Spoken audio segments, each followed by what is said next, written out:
Welcome to Psychology of Pilgrimage.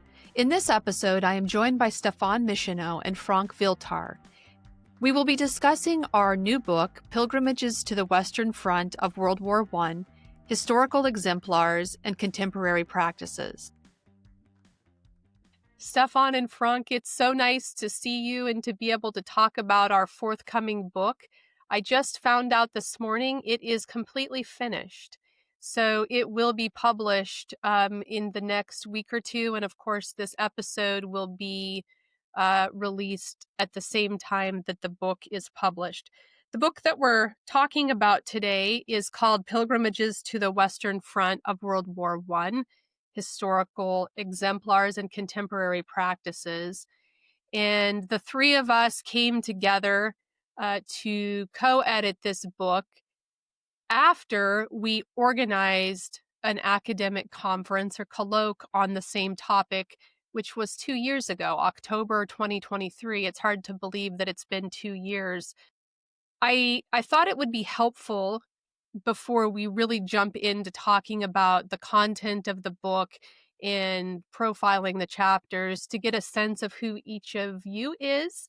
And you're both historians, French historians, and you bring something unique to this book and to the overall topic of pilgrimages to the Western Front. Stéphane, I will start with you. Who are you? How did you get involved in this project, and what has your research and the topic of your writing been up to this point? Okay, so actually I'm a specialist of Spain history, so I'm not very specialist of Western Front of the First World War, but I was very interested in this program because this workshop integrated a big program funded by the French National Research Agency, which name was Ruin. And it was about study the fate of war ruins in France in the post-war society. And the aim was to understand how people lived amid the destruction and how these ruins could be used politically and how they were preserved as heritage sites or turned into a tourist attraction. So this group from 2020 to 2024 compared different regions in France in order to identify commonalities in the use of the war ruins. And the program gave rise to numerous meetings and publication currently in press. So it was very natural that we welcomed you, Heather, as pilgrimages to former war fronts are one of the ways in which war relics are used socially and politically. And Heather was very welcome as part of the Fulbright Scholarship by the IRIS Research Laboratory at the University of Lille. That's right. I should have framed this a bit better. Stéphane, you were my gracious host during the time that I was a Fulbright research scholar at the University of Lille. And leading up to that point, I joined the program, the Ruins program, and started the research on pilgrimages to Bellawood and to the commune of Bella, which then led into the Fulbright Award for me. So you and I have been collaborating at some level for several years, many, many years. And this partnership hopefully will also continue into the future. Franck, what about you? What is your background and interest? I know you have a long-standing interest in the pilgrimages that occurred after the First World War, and you and I at some point connected about this interest, and I learned about your work previously, and if you could bring us up to speed about how you joined this project and how your past work has fused with this current the conference and then the book? So I have an historian background from the University of Lille, but from Middle Ages to the contemporary history, I am very interesting of the heritage of war and tourism on battlefields, and how can these traces can be considered as heritage. That's very interesting for me, and I would like to say that I was very, very happy to work with you, Stéphane, and you on this project, to valorize a lot of works that I did before on war tourism and also on pilgrimage, and made an article on the pilgrimage of widows and French children on the First World battlefields. And it was very interesting to bring you to the N department for this conference and for this book, because I was at this time the head of the Department of History for the N departments. It's a region of northern France where you have the Chemin des Dames and all the American battlefield as Belleau or Château-Thierry. And this sites were very important after the war, because they were as early pilgrimage sites for Belleau, for American, but also for the French people with the Chemin des Dames. So it was very interesting to go on this both sides during the conference. One day in the Caverne du Dragon Museum, and on the second day in Château-Thierry. And we have also the great opportunity to go with you on Bellewood battlefield, and we had a great visit. And now we can consider us as a real pilgrim with Bellewood. It was a very rainy day, so it felt like we were right in the middle of being a pilgrim with a lot of sacrifice that day because the weather was terrible.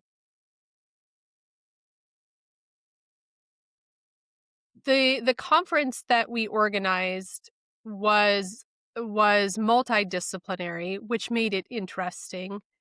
It was bilingual, so we had speakers and presenters who spoke English and then those who spoke French. We attempted to give presentations in both languages, and we had many times for discussion and question and answer. And it was, I think, a very worthwhile endeavor to try and do this. It was challenging, though. I think we bumped into some challenges where people could not fully understand each other. Google Translate can only go so far. And so I was speaking with Allison Finkelstein 2 weeks ago about this conference, and we were talking about how it would be helpful if we had like the real time translation that might be helpful.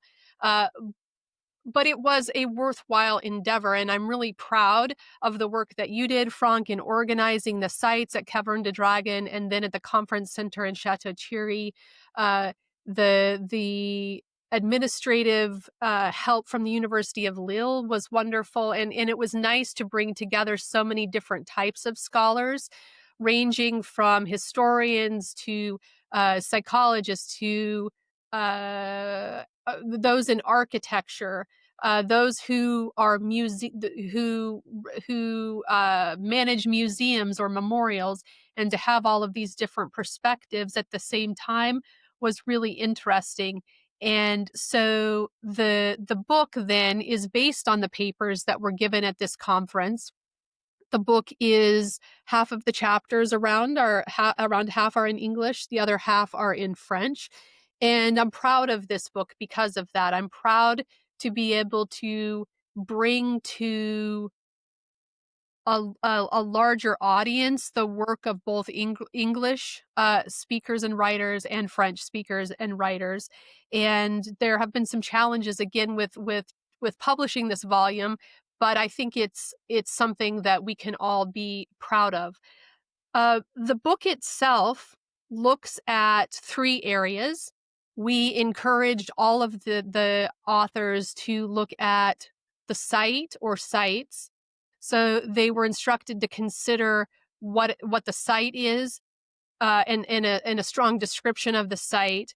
We encouraged authors to address who the actors are, the pilgrims or the other people involved in these sites, and then the practices, which I think is where this volume really makes the largest contribution, is in looking at the varied practices of pilgrims, ranging from those people who were coming to these sites late in the war, sometimes actually during the war, late in the war, through the interwar era, right up to the present. And there is an increase in the numbers of tourists and pilgrims that are currently visiting these sites, and we can get into talking a bit about why that is. The book itself is an interesting contribution to the pilgrimage studies literature. I was thinking about the different types of literature that have been published on this. Certainly the guidebooks right after the war were the earliest forms of literature. And Franck, you have written a bit about this previously, the Michelin guidebooks, and have brought forward a new edition of those. So those were the earliest publications on the pilgrimages, but also tourism. There are a number of short memoir publications, either diaries or other types of memoir that have been written about the pilgrimages. But then as we move forward to contemporary publications, this book is really nested in a couple of areas. One is the growing literature around dark pilgrimage and tourism, which we're going to talk about. This is not without controversy. The other are a couple of historical pieces. So from the American case, Lisa Boudreau wrote a book called Bodies of War, in which she considered the burial practices of the Americans during and after the First World War, which then led to the Gold Star Mothers pilgrimages. John Graham also wrote a book about the Gold Star Mothers pilgrimages. David Lloyd, of course, the British historian, wrote a book on battlefield tourism, which is really where I first learned about this concept of battlefield tourism and pilgrimages. Mark Connolly has recently written a book called Postcards from the Western Front. I especially like this book in terms of its pilgrimage approach because he does look at the individual pilgrims and the experiences of these pilgrims. And then John Eade and Mario Cottage, a few years ago, edited a volume called Military Pilgrimage and Battlefield Tourism. And they looked at a number of military pilgrimages. And so I think the book really kind of fits in this conglomeration of literature. Again, I think the strength of this book is that we focus quite heavily on the practices of pilgrims, and we'll hear a bit more about that. Yeah, what you say is what the strength of this book is. We focus on the practices and the actors, and why? I think it's because we would like to figure out what is typical from tourism, different than a pilgrimage, and it is a thing that we can find in every contribution of this book. And we can consider at the end that pilgrimage is something more than tourism. And what is it this more is we can find this in this book. Battlefield tourism is one thing. Yes, we have people, they want to see the war, they want to see the traces, they buy souvenirs there, they consume the battlefield. But a pilgrim is is different, and you are the best person to explain why. But we develop in every papers. This is what pilgrimage is really. Is connected to some spirituality, to psychologies, the social experience, and this is what I think very interesting in our book. I don't know what Stéphane think about it.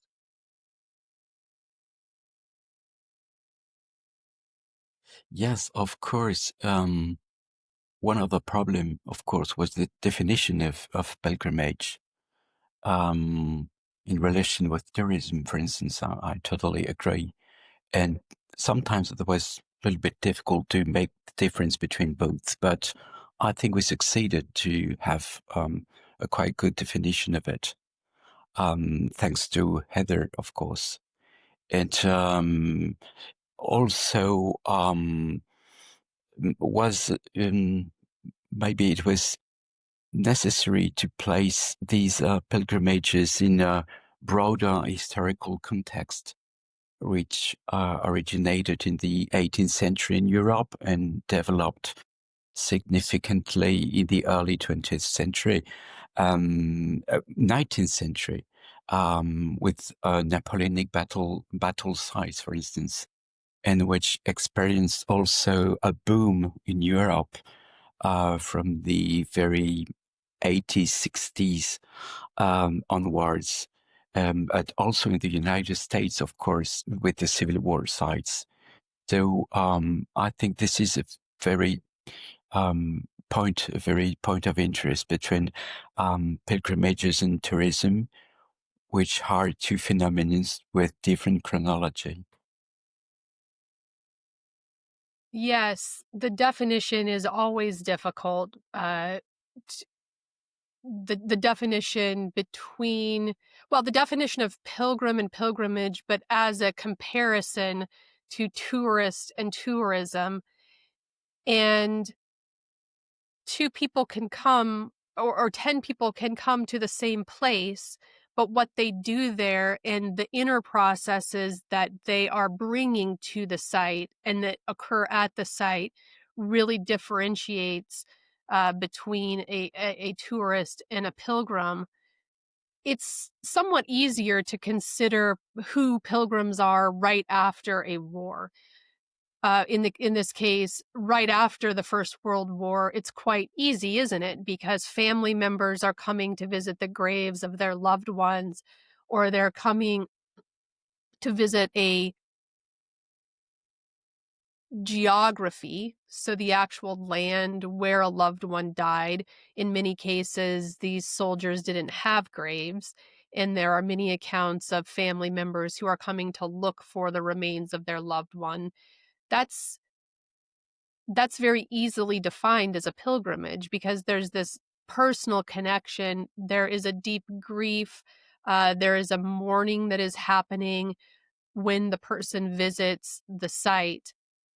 In the case of the large scale pilgrimages, that at least from the American case, I won't speak for the British case.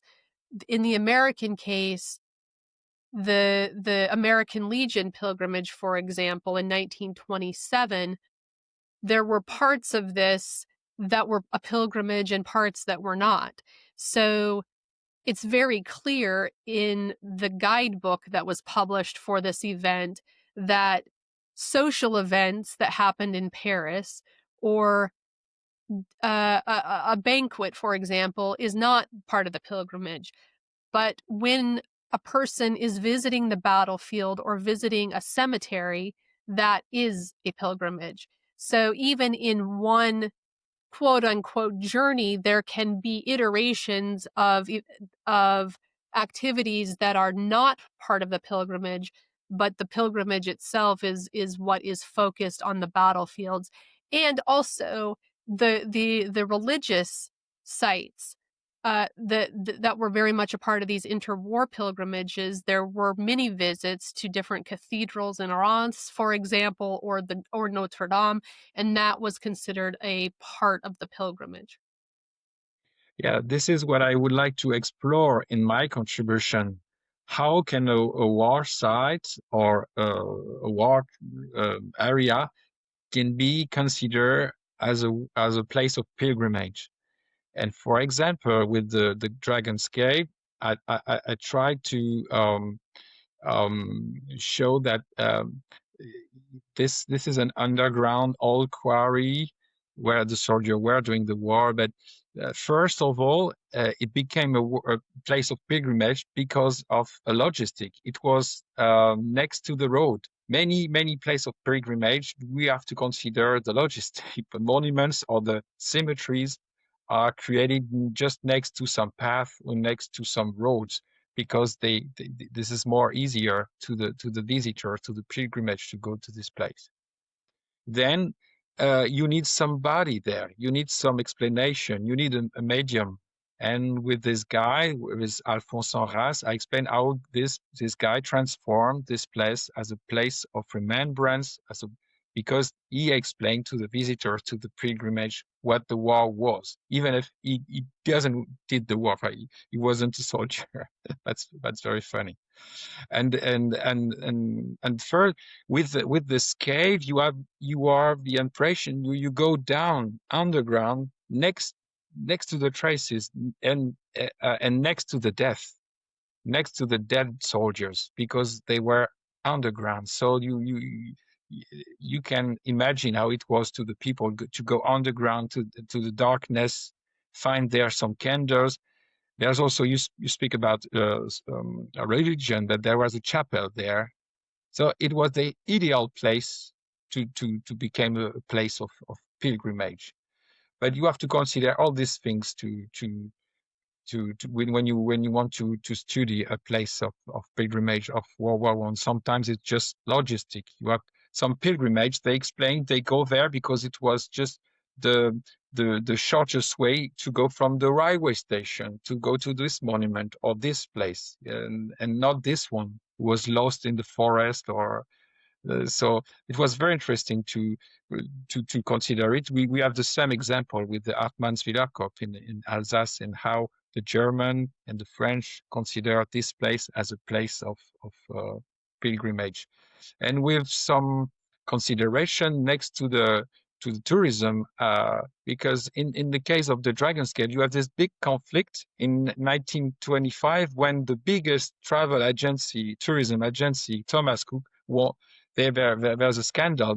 People think that the agency wants to do some private place for their own tourism. It was total false, but that showed that at this time, at the middle of the 20s, the phenomenon of pilgrimage was very connected to tourism, and it's just very, very hard to explain what is a pilgrimage, what is a tourism, or what is an excursion, we say in French also, for on this site of pilgrimage. But yes, it was very interesting to study this creation of site of pilgrimage after the war. Yes, the transition from a site of war to a site of pilgrimage is multifaceted, and on one hand, you're talking, Franck, about how access to a road or a pathway was an important factor for these pilgrimage sites developing. And I'm also thinking about the case of Bella Wood, which is in close proximity to Paris. It is a forest. It's easy to travel to. And so it was always from really June and July 1918 forward, a prominent site of focus and of pilgrimage, but also the American memory of the war and the intent of the entire site of Bella Wood was to be a shrine to the American Expeditionary Force. Um, I also want to introduce the concept that I spoke of in my chapter because I think that it might help frame some other discussions around different variables that become important at these sites. And access to roads actually plays a factor or plays a role in what I have introduced in my chapter, which is based on this concept of affordance. And it's an interesting word because typically we think of afford, to afford, as a verb, but the concept of affordances emerged in the 1970s in the area of ecological psychology. And the definition of affordance is a property of an object or an environment that suggests how it can be used, making an interaction intuitive for a user. And so in the case of the Caverne de Dragon, the proximity to a road then affords opportunity for pilgrims and tourists to visit the site quite easily. The cave itself affords this meaning making because there are relics of the war that have been left in down inside the cave. It affords the opportunity to interpret what those artifacts mean and what could have happened inside the cave. And this is exactly what I'm considering in the chapter about Bella Wood, that it is the natural environment that affords pilgrims and tourists something unique. So there are human-built structures in this place of pilgrimage. Of course, the cemetery visitor center, the church that's in Bello, but all of them tie back to these natural features.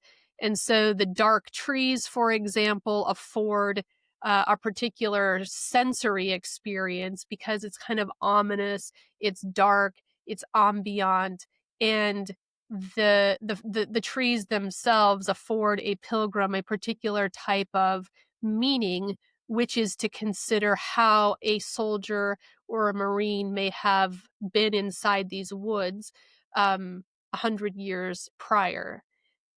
So I have talked about several different kinds of affordances, which I'd like to highlight because they all, I think, are important. So the sensory affordances that are at play in Bella Wood are those, like I've just mentioned, sort of this ambiance, this trees. An experience that we experience from a sensory perspective. And I actually just presented a paper for another conference about the importance of silence in Bella Wood, but I looked at this as a case study for military cemeteries and battlefields, that very often the perception of silence and solitude is what is noted by the visitors and pilgrims to these areas, that it is the absence of sound, the absence of noise that gives rise to a particular type of meaning where people can think about peace, they can think about the contrast between war and peace in a way that is very different than if the site was noisy. Also, closely related to sensory affordances are those affordances that are cognitive or perceptual. And I wanted to highlight a diary entry from a Gold Star mother named Mrs. Viola Robson, who was from West Virginia, and she visited the Enmarn American Cemetery in 1933 as part of the Gold Star Mothers pilgrimage there. And her son is buried at the base of the hill of Bella Wood. And the fact that the hillside exists, so the terrain is there, she's looking up the hill, and she writes in her diary that the hill above Parks, her son was called Parks, is so befitting as he is a mountain boy. So the terrain in the cemetery at the base of the hill actually afforded Mrs. Robson a certain type of meaning that would have been different had he been buried, for example, in a low area. So she is tying the exact location of his grave to her home in West Virginia, and so she's able to create meaning because of where he's buried. Another type of affordance that is present at all battlefields, but at Bellawood in particular, are social and interpersonal affordances. So there are those affordances that are between an agent, so to speak, and an environment, but also agent to agent. And we see this so strikingly at the Devil Dog Fountain, where not only is it important for Marines visiting the Devil Dog Fountain to be there, it's also important for them to publish photos, to use a hashtag Bellawood, to highlight to others that they are at this particular site. And so being seen at the site is as important as being at the site. There are also ritualistic affordances that are present, from ranging from rubbing sand into the tombstone, which is a ritual that has developed at the American cemeteries, to drinking water from the Devil Dog Fountain and all of the affiliated meanings that have to do with drinking drinking the water. One's vitality and longevity in the Marine Corps are thought to be tied to drinking the water. And then also I talked about canonical affordances, which was first written about by Alan Costall, which is based on this agreed upon meaning. So when Marines are visiting Bellawood, they're doing so with an agreed upon meaning of what the place is, and the lore that has developed over the course of the last 100 years about the site. The last affordance that I labeled, which hasn't been written about before, is the idea of commemorative affordances, which are really important at Bellawood. So very often people are taking soil, or I even brought a stick here that I've taken from the woods, and the natural environment itself affords this opportunity to take a piece of the woods and bring it home. Take the water from the fountain, for example. So when I look at this stick, which I picked up from the forest floor in Bellawood, I remember what the battlefield means. I remember the soldiers and Marines who fought and died there. And so being able to take a piece of the environment um, offers an ongoing commemoration. It also offers ongoing remembrance and memorialization as well. So all of these sites along the Western Front offer some type of unique affordance for the visitors and tourists and pilgrims, and each site is different. Verdun is a very different type of environment than a small British cemetery, for example. At Verdun, visitors and pilgrims are afforded the opportunity to think about the scope of the war and the scope of the magnitude of the loss of life. It's very evident, versus a British cemetery, which might be small and intimate, and the headstones have personal inscriptions, and so it's a very intimate experience to be at the grave of a soldier buried there, because just reading the inscription causes a connection to the family who paid for that inscription to be on the headstone. I would add that also an affordance would be the presence of ruins, because the ruin is Yes. also the metaphor of the body, destroyed body or died body. So it's a very powerful thing that could help the pilgrimages to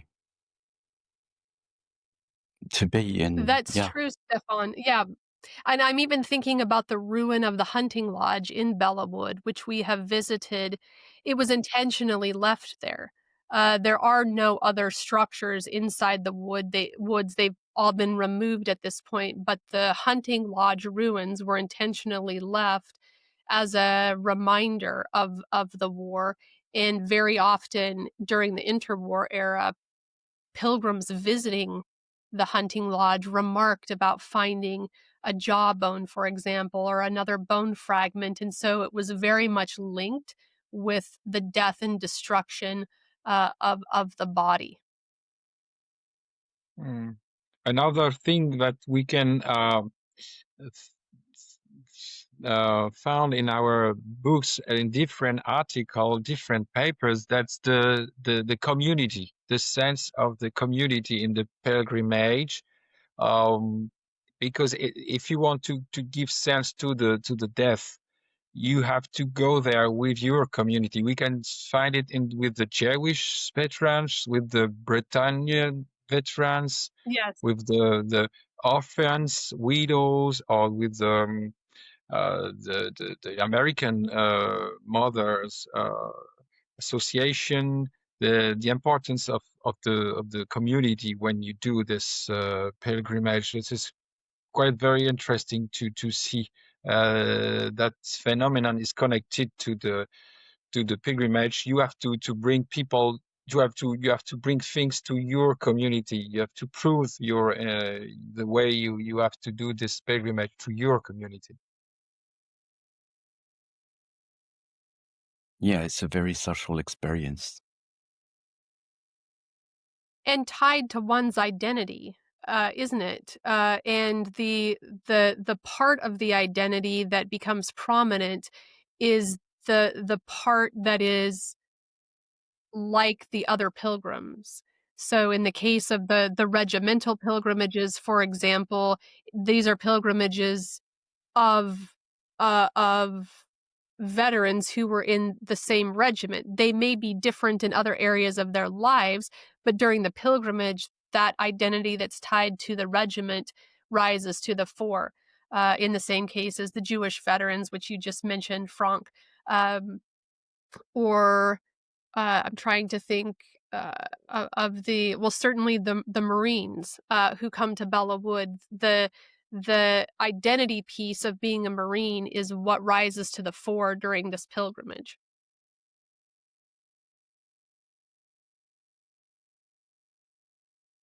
Maybe we should underline also the religious aspect and the way that these Yes, sites are only sacred soil, and they are not at the very beginning of it, but they are converted into sacred things.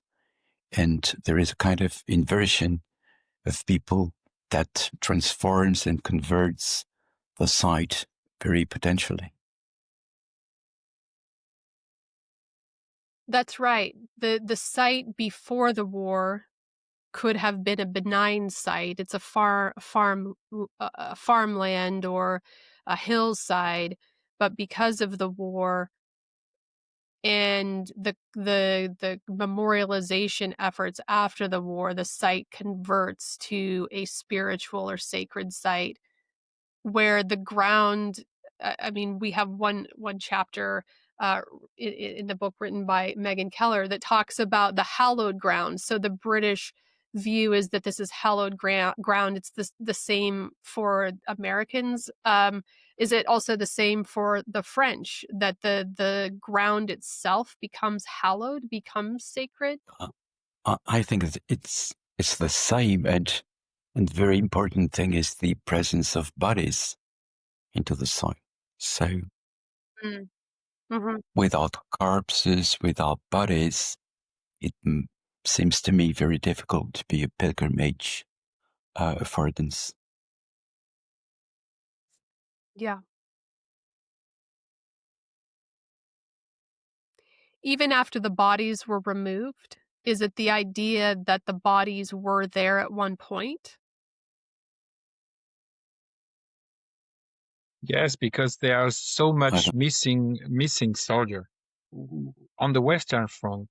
we know that there's a 500 or something like 600,000 missing body. So they are everywhere.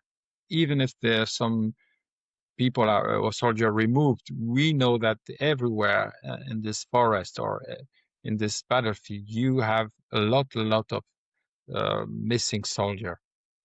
It gives this place, the impression of a place of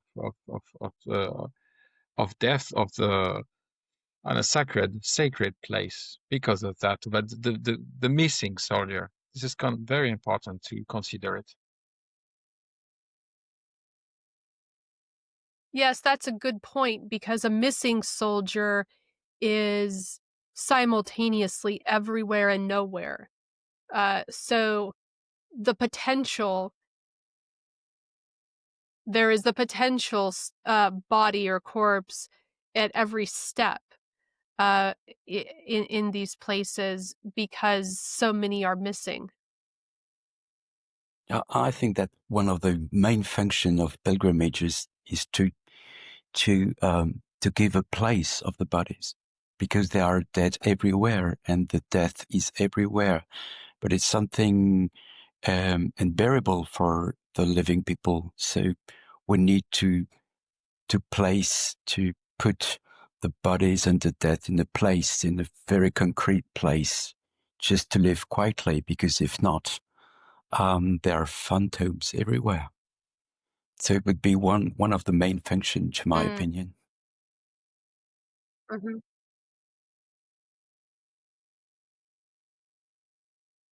I'm thinking of the story that it's been one of the most impactful stories that I've discovered in my research, about a mother from New Hampshire who, her name was Mrs. Fraser. She traveled to France in 1925. Her son was killed in Bellawood, but his body was never recovered, or it wasn't recovered up to this point. And so she traveled in the mid 1920s, and she left a notation in the cemetery registry of the Marne American Cemetery and said, um, I'm here trying to find the ground where my son died. And I think about this point about how important it is to locate the spot, to, like what you're saying, Stéphane, to give a place, whether that is a grave, and there's a tombstone, or it's a uh, piece of dirt inside the woods, how important it was for these family members. And I think probably the case of Mrs. Fraser was not uncommon. What was uncommon is maybe that she was able to visit the battlefield, but this desire to see the exact spot where her son was killed, I think, highlights the necessity in the grieving process, and this great mourning, to be able to have a concrete place to imagine where the son died and took his final breaths. Mm-hmm.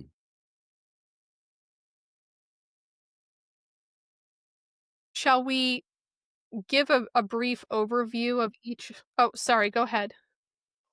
Yeah, I think one interesting thing that the book highlights is that the motivation of the pilgrims are not dark at all. So I think the expression Yes. dark pilgrimage, like dark tourism, is not really appropriate, to my opinion. The motivation are multiple, very complex, and how to say, the idea that the motivation would be a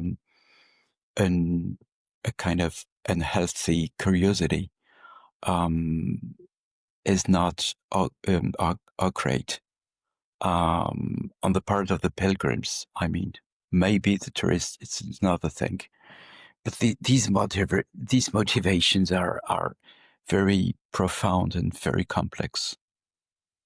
So I don't totally agree with the term of dark tourism because it is unsatisfactory.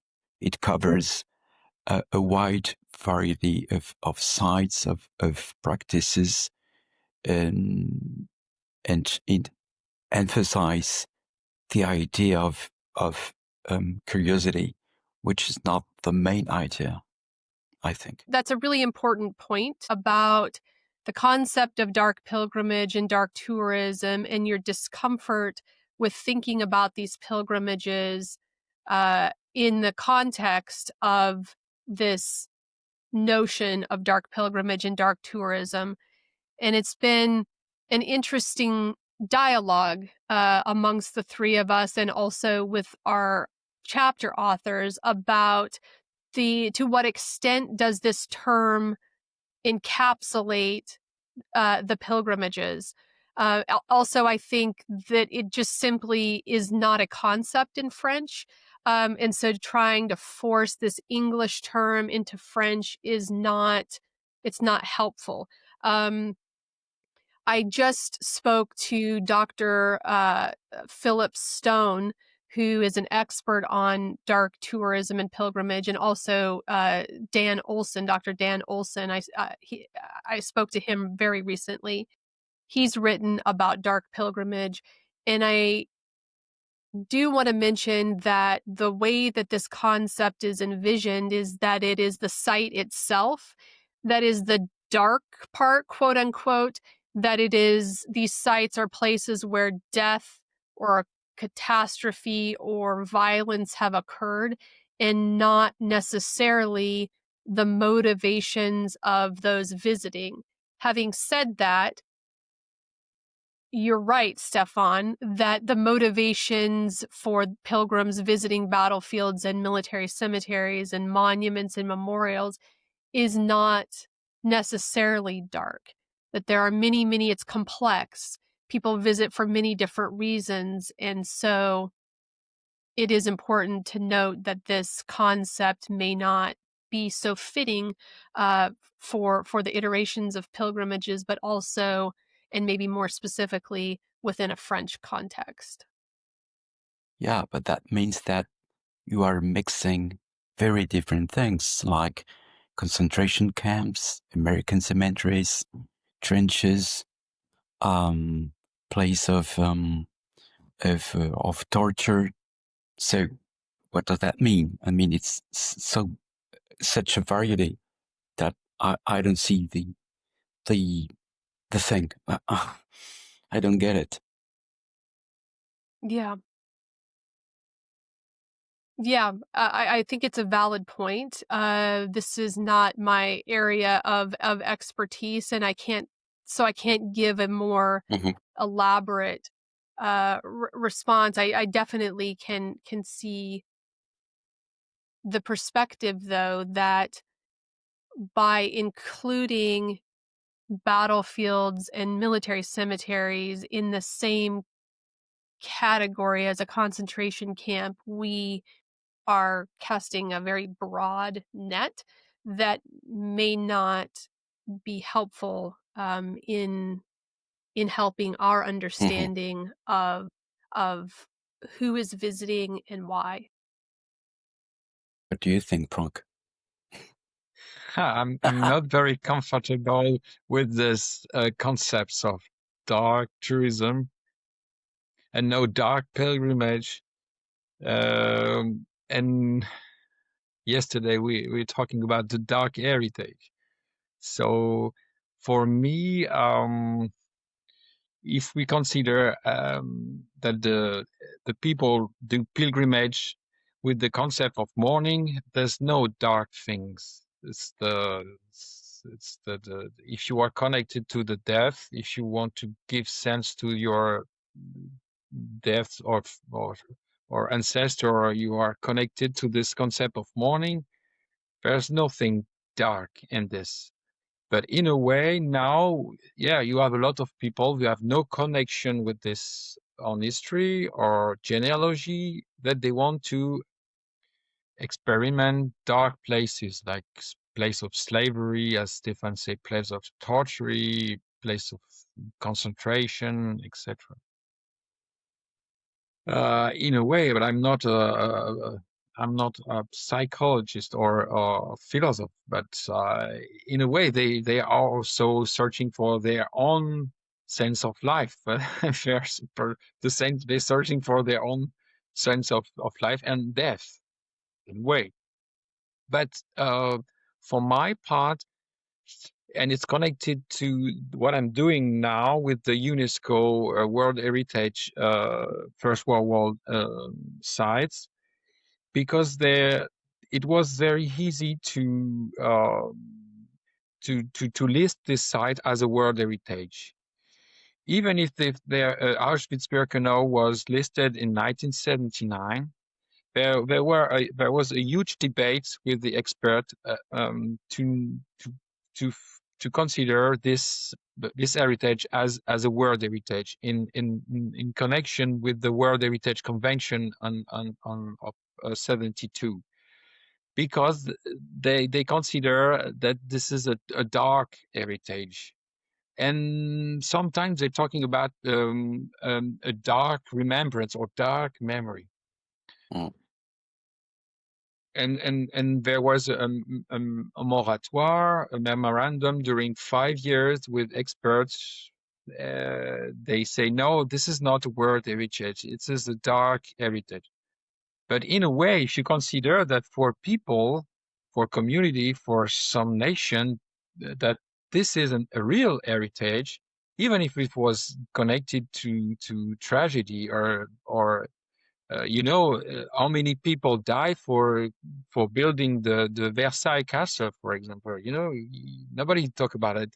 But if people say this is an heritage, this is our heritage, this is my heritage, even if it's dark, or this is heritage, and this is very important for us. And at the end, when the site were listed, it was in 2023.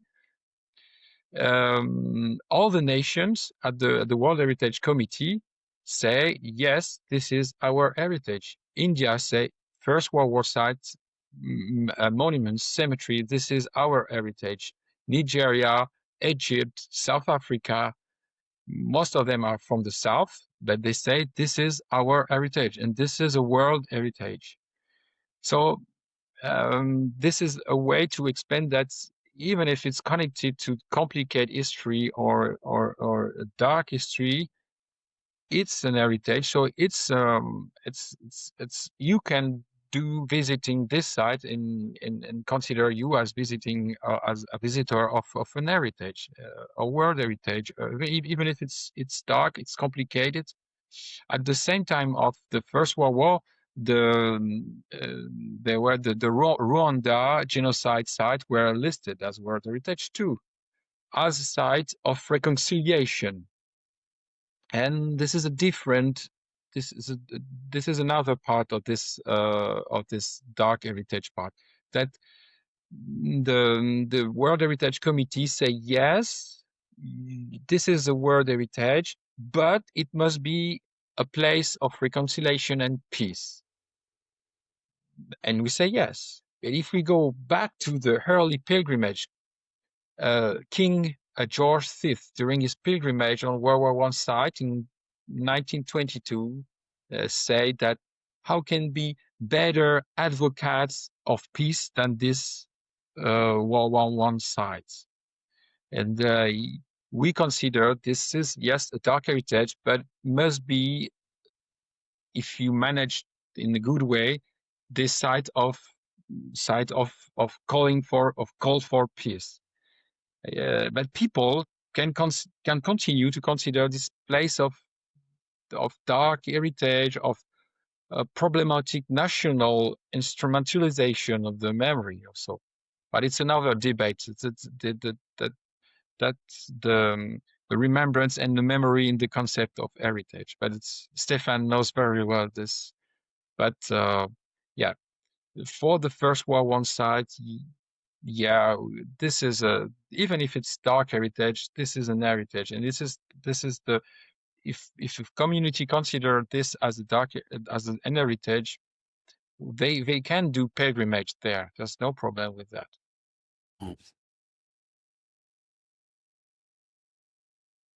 It seems like one of the issues that you are addressing, Franck, is it pertains to the interpretation of these sites and how the sites are interpreted for visitors, which I am guessing is a priority for UNESCO in the case of the funerary sites of the First World War. That yes, it is heritage, it's world heritage, but the way that people will engage in the future, it sounds like there is this idea that peace must be a focus, that reconciliation must be a focus. Um, is that accurate? Is that so then the issue is one, what will be the focus, which sounds to me like peace and reconciliation, and two, how does that become the focus then is a matter of interpretation. Yeah, you're absolutely right. This is the question of interpretation and how each nation interpret these sites. And the World Heritage Committee said many times that they are very aware of how the different nations consider this site. If you go on the Eastern Front, for example, you have now some old Hungarian or Austrian-Hungarian sites in Slovenia, in Croatia, in Italy, and they consider this site as the site of the great empire, of the good time of the Austro-Hungarian Empire, when we were powerful in Europe, etc. It could be the same for Russian sites, or I don't know. Yeah, this is a question of interpretation.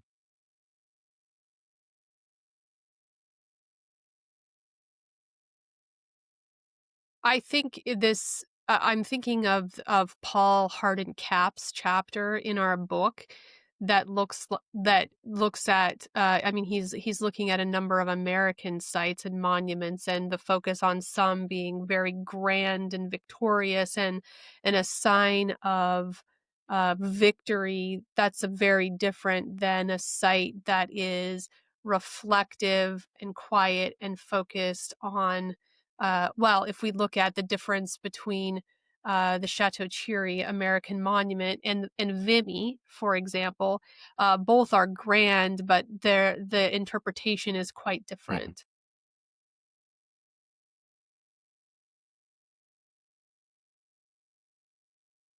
So, what will your new role, Franck? What will you can you introduce what that I mean, you have a very important a role that has been created to help with the interpretation and education around these sites. Can you give us an update about what this will entail for you? Um, I have to say also that the inscription that the World War I site were listed also on three criteria of the World Heritage Convention. The first one is connected to a universal event, so World War I as a universal event, but also that the fact that World War I is the very important moment where we change definitely the way that we buried the soldier, not anymore in mass grave, but every nation wants to give a unique, a single grave to each soldier. And when they are missing, they put their name on the memorial. So this is the universal value that promote this inscription for the first criteria. Second criteria is also connected to all the world. This first we're talking about the Western Front, but we have to consider that more than 100 nations through the world, some nation were born during this war. So and the third criteria is an immaterial criteria from the World Heritage Convention, considering that it's a universal tradition. And we put on this criteria the phenomenon of the remembrance, the commemoration, and the pilgrimage also, in a way. That it's quite a massive phenomenon after the war, this phenomenon of remembrance and pilgrimage. No, as you said, we have to work and we have precise demand from the recommendation from the World Heritage Committee for interpretation, as you mentioned. How we can do some educative program with all the nation connected to the site, to promote the idea that we have to remember this this war, and how can we do it in a right way. We have also to bring all this, I can say, the new nation in this remembrance phenomenon. I mentioned some people, some nation or country in Africa. They have to be a part of this remembrance. On the Western Front, we have the Chinese Labor Corps, for example, or Egyptian Labor Corps, or South African, or from Vietnamese, also Vietnamese people. They are buried in our cemeteries, and we have to interpret the site with their own history, and to bring to these people now the history of World War One, and what happened for them, and why they are buried in France or in Belgium. So we are working on it, and also to create some links, and what we are doing now with the pilgrimage book and the pilgrimage studies. It's also connected to this World Heritage inscription. To talk to talk about this phenomenon as more universal, and to bring also people and visiting the site. It's also for every World Heritage site one goal. It's to bring people, to bring not also tourism, but also more pilgrims on this site. It's very interesting because we are also in connection with the Saint-Jacques de Compostelle. This is another World Heritage property with a path. You have this in Spain and in France, and the phenomenon of pilgrimage in this World Heritage site is very, very important for them, and they are very interested in our study now, because the question of the experiment or the experience of the people when they are doing this, when they're visiting the Saint-Jacques site, is very important. And you have a part of myth also. You have a part of the literature, very important. Sometimes not very connected with the reality of what was the pilgrimage during the Middle Ages, for example. You have a lot Yeah. of mythology around the Saint-Jacques pilgrimage. So this is very interesting. The World Heritage study are very interesting for to study this in a big scale. Yeah, it's fascinating to hear you talk about that the Camino de Santiago pilgrimage, and some of the parallels with these the funerary sites, and how people engage sites of memory and sites of political turmoil. And you're right, in all cases of pilgrimage, the sites are contested. And so there are many different versions of why people are there, the lore, there's myth, there's historical fact, there's different meaning, there's family history, there's trauma, all converging in the same sites. And so I can see a lot of parallels, and I can see why the Saint-Jacques group would be interested in what our book, particularly the practices, and how people are engaging with these sites, and what that might mean in a way that is helpful for what they're doing with their group. Shall we give a brief summary of each of the chapters? One chapter by Benjamin Gilles looks at pilgrimages to Verdun. Laura Macaluso looks at the pilgrimage of Elizabeth Maud Jerome and her daughter Jenny Gilbert Jerome in 1919. Elise Julian addresses the topic of German pilgrimages after the war, something we would like to explore further. James Taub looks at pilgrimages of French Jewish veterans following the First World War. Franck, as he discussed earlier, explores the Caverne du Dragon as a place of pilgrimages. Florian Hensel examined pilgrimages to Hartmannswillerkopf. Aaron Heff's chapter is focused on pilgrimages to Theme and the special relationship that has developed between Meadville, Pennsylvania and Theme. Chantal Castellout and Benedict Rocher consider pilgrimages to Ypres, particularly during the Second World War. Paul Hardin Cap examines how U.S. national cemeteries in France embody the dual purpose of mourning and projecting national power. Mourad Jababla explores pilgrimages to Vimy in France.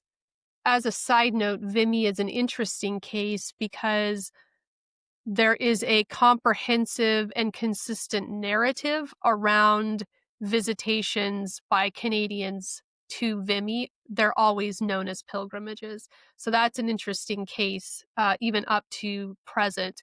The youth programs are called pilgrimages, and there is less of a distinction between tourists and pilgrims. Tourists and pilgrims, when the visitor is from Canada, it is known as a pilgrimage. Jan Lagadek studies a regimental pilgrimage of members of the 19th Infantry Regiment. Megan Keller looks at the tradition of British battlefield pilgrimages and the role of the Commonwealth War Graves Commission. Philip Diest looks at the Michelin battlefield guidebooks. Very fascinating chapter, looking at how the guidebooks have changed over time. And then my chapter explores the Bellawood battlefield as a pilgrimage site. So we have covered a lot of battlefields, a lot of pilgrims as groups, and a lot of practices in this volume. But we've missed some. We have omitted because of the paper contributions to the conference and time limitations. We have omitted a lot of pilgrimages that are important. And Franck, you have just outlined several groups of people that are important in our understanding of pilgrimages, from the Chinese laborers to other groups that were part of the British Empire and the forces that were part of the British Expeditionary Force. We need to understand more about the German practices. Other fronts of the World War? Eastern Front or South Front or Colonial Front also? Interested. A lot of work. Yeah. You can see the Second World War pilgrimages. Yes. We have a lifetime of work ahead of us, should we decide to continue this line of writing. Well, is this a good place to end so we don't lose each other again? Thank you both for taking the time to speak with me and to talk about our book. It will be published very, very soon, and so that will be fantastic for this project, at least this book, to be closed and for us to be able to move on to something else.